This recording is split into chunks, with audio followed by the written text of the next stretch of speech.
finally here, guys. The finale of season 3 of Strange New Worlds, New Life, and New Civilizations.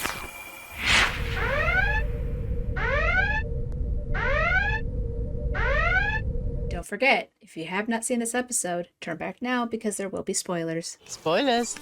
I went into this episode with pretty low expectations, and the reason being was because I wasn't really sure how they were going to wrap up this storyline with Batel in one episode, right? In an hour. And so I knew it probably wasn't going to be as emotionally gripping as episode 9.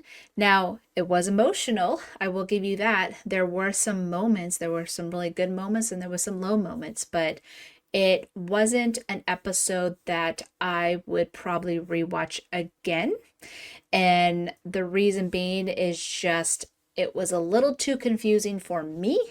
And then it also was just a lot to unpack in a very small amount of time. But let's just go ahead and jump right into it. Seems to have been rebuilt from emergency backups. Let's see if we can get the pieces to cohere. Oh my. Scotty, whose pattern was rebuilt? Ensign Gamble's pattern. And it's left the ship, but where did it go? If it isn't Dr. Corby, the man who wants to live forever, well, you've come to the right place. This part I was really surprised.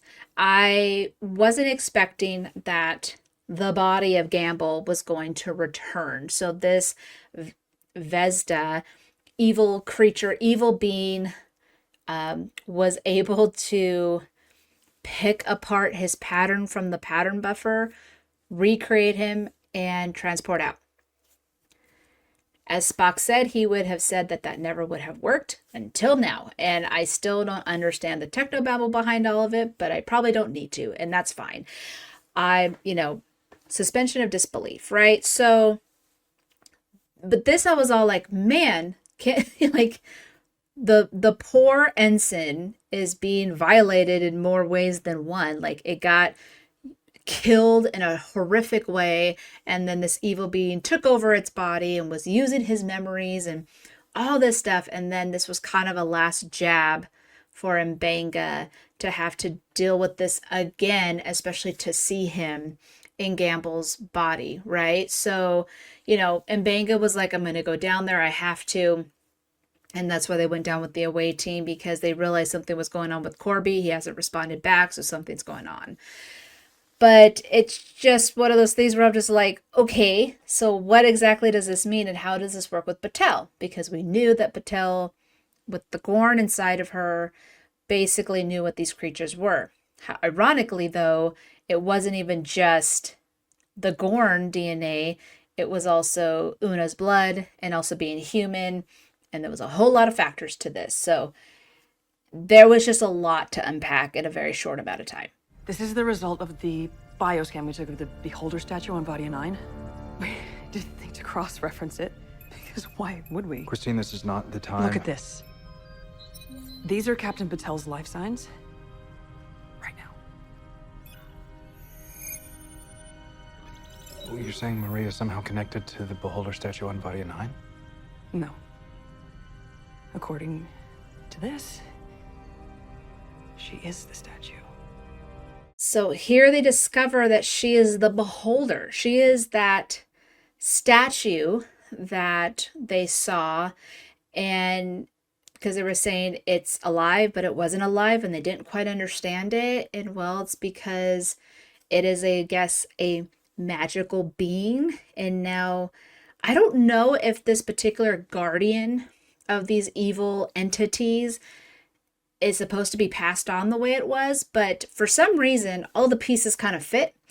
And whatever was happening with Batel, she was like the chosen one to be the guardian of this. Again, kind of confusing, wasn't really sure what to think about, but I figured it had to do with her. Something's going on, and she is more than just Gorn, part Gorn, right?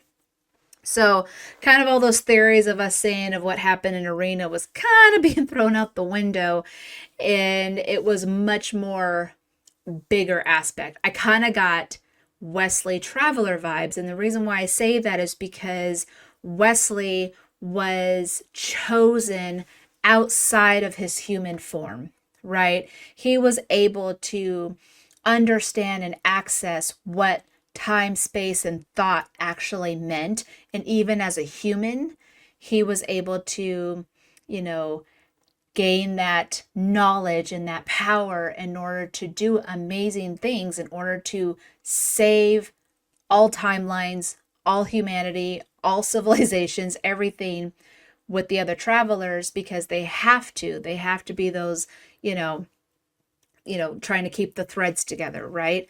In this sense, Batel was chosen for this particular moment. Again, it was still kind of confusing at this point, but it was starting to be like, okay, there is something more to this, and so let's see where this goes. The Beholder's biosignature is mine. Because I am the Sentry. I have always been effect before cause, remember?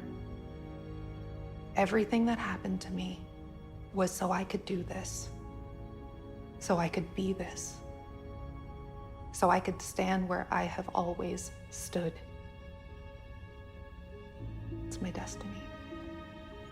This was really sad because Batel already knew inside that she was now different. She was not the same Marie prior to getting the Gorn in her. And I think she was really downplaying it this whole time for Chris's sake. And now coming to this conclusion of like, I am more than just Marie Batel. She had to really have Pike understand the facts, like, I have to stay down there. I have to guard. I have to be what I'm meant to be. And you can kind of see Chris be like a little boy, like just devastated, but then not wanting to be, fall apart for Marie because he doesn't want her to make her feel guilty. He like knew inside that there was also more, but he didn't want to believe it, especially because he has his own fate to deal with later on with, the future that he saw. So again, this was a moment for them where they're now understanding this is their destiny. They each had a path, and unfortunately, it's not one that they can do together. I won't really be gone. I'll always be with you. All you have to do is look up at the stars and know that I'm waiting for you there. I am filled with light you cannot vanquish. I am the Beholder. But I'm also Marie Batel. The love I feel is brighter than your darkness. Now, Joe from Captain's Quadrant had mentioned, he said, there is a flute moment to this in which he was talking about the inner light. I am not a huge fan of the inner light. I don't feel like Picard being gaslit and living a life that was not even true and kind of changing his whole perspective on his life was the way to go. In this sense, though, I feel what Marie did for Pike was kind of sweet because she's giving him a memory of a life that they could have had together, in the sense of like, this was our life together. These are the memories. Hold them dear, because that would probably have been their life outside of this. But because that's not going to be the case, she wanted to give him a gift in that sense, as she had the power to do so. But again, it's also like really crappy and sad because they don't get to have that life. And now he just has to hang on to these memories that are never going to come by. And he's also going to be dealing with this fate of his without her. And so I don't know if this is going to put Pike on a wrong path. And I don't mean like he's going to lose it or he's going to make bad choices or anything like that. But I'm trying to remember in Menagerie, he's in the chair. He's basically not really living a life. And, Spock takes him to that whatever planet it was to be free of what his fate led him to, right? Now, of course, that's not Marie in the menagerie. I'm not really sure how much they are changing and canon and all that stuff, and I don't really want to get into those kind of details, but it's one of those things that you kind of just like, he's not going to really have this fulfilling life that he's always hoped for. And so it's kind of sad and tragic in a way, because I don't know if this is really going to hurt him in the end. And maybe that's why he, this ended up happening to him in these, 10 years later, whatever, getting burned and the, cadets dying and all that stuff. Because he lost Marie, there's always that cause and effect. And then if this happens, this changes your future and stuff. So there's always these different pieces that you're just kind of like, I don't know what this means. And of course, with another like season and a half, because I'm only counting season 5 as a half, who knows what's going to happen with Pike during that time. But again, it was interesting, and in this sense, I guess she was more powerful because she had the love of Marie for Pike, and that's why she was able to destroy or trap this evil again, because we don't know what the other beholder was. We don't know what kind of power that one, had bestowed. But again, it was so different. It was so far in left field that this was something that none of us, I think, ever guessed. I don't know if someone did, kudos, but I wasn't thinking any of this. I thought this was the end of this Vesta, which probably would have been stupid because there were signs. But again, it's just there was a lot to take in, and I just don't know how well it fits. Again, there was a lot to unpack in such a short amount of time. Maybe if this was a 2-hour episode, it might have been better, but because they had to do with Ortegas, try to wrap that up, which again, brilliantly, I think they did a wonderful job. I feel like this just kind of got the short end of the stick. And so, I don't know. I just had mixed feelings as I was watching this, because I was confused and I was intrigued and I wanted more, but then I didn't understand it. And so that's where I was at by the end of the episode. Oh, challenging, schmellinging. Remind me to tell you about the time I spent with the traveling doctor I once knew. Traveling doctor, huh? I mean, I got my doctor on right now. So another Doctor Who reference, and I'm all like, okay, well, that actually makes sense, because Paley is 1,000 years old. She would have ran into the Doctor at some point. And it was kind of funny. I was thinking today, I was like, I wonder if she's related to River Song, just because of the hair. She's not, obviously, but maybe. I don't know. Timey-wimey stuff, right? Is that like a mat transporter like in Star Trek? We gotta visit them one day. It's just weird that they keep making these Doctor Who references, and it's just kind of like, are they trying to say something? Are they going to do something? What is Russell and Alex trying to do here? I don't want to all of a sudden get this fun little Easter eggs here and there without anything in the end. Like, if they're going to do it, just do it. Like, I don't know how, but give us some Doctor Who and some Star Trek, right? So I hope this actually leads to something. And but I just thought it was funny. And again, it makes sense that Paley would have known the Doctor.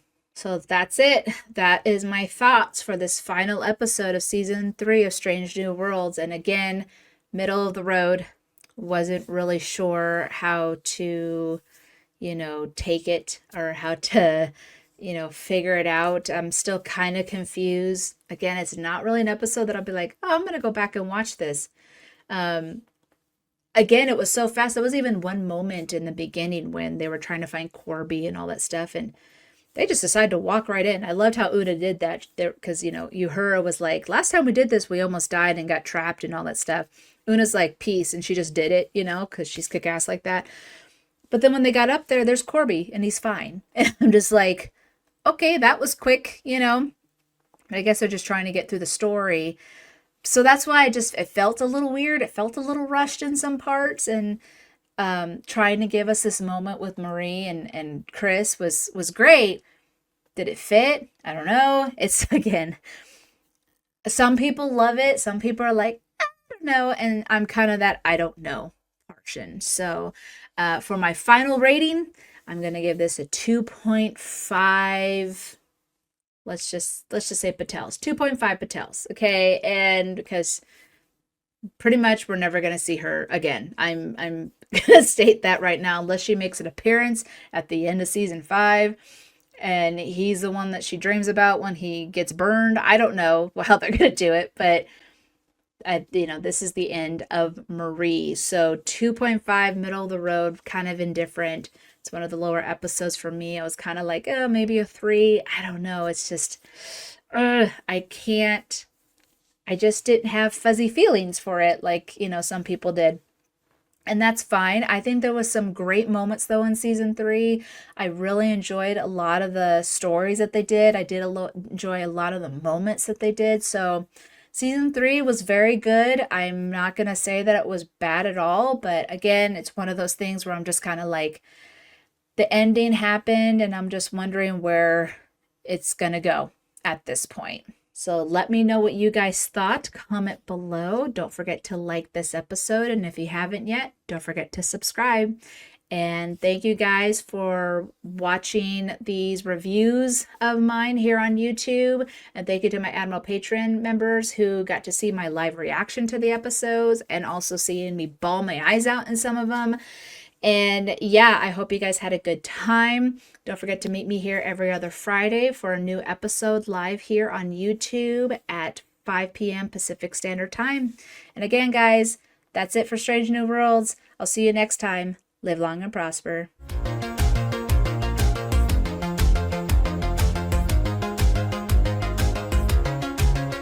Don't forget you can listen to all the audio versions of Crusher Convo on Apple Podcasts, Spotify, Good Pods, or wherever you listen to your podcasts.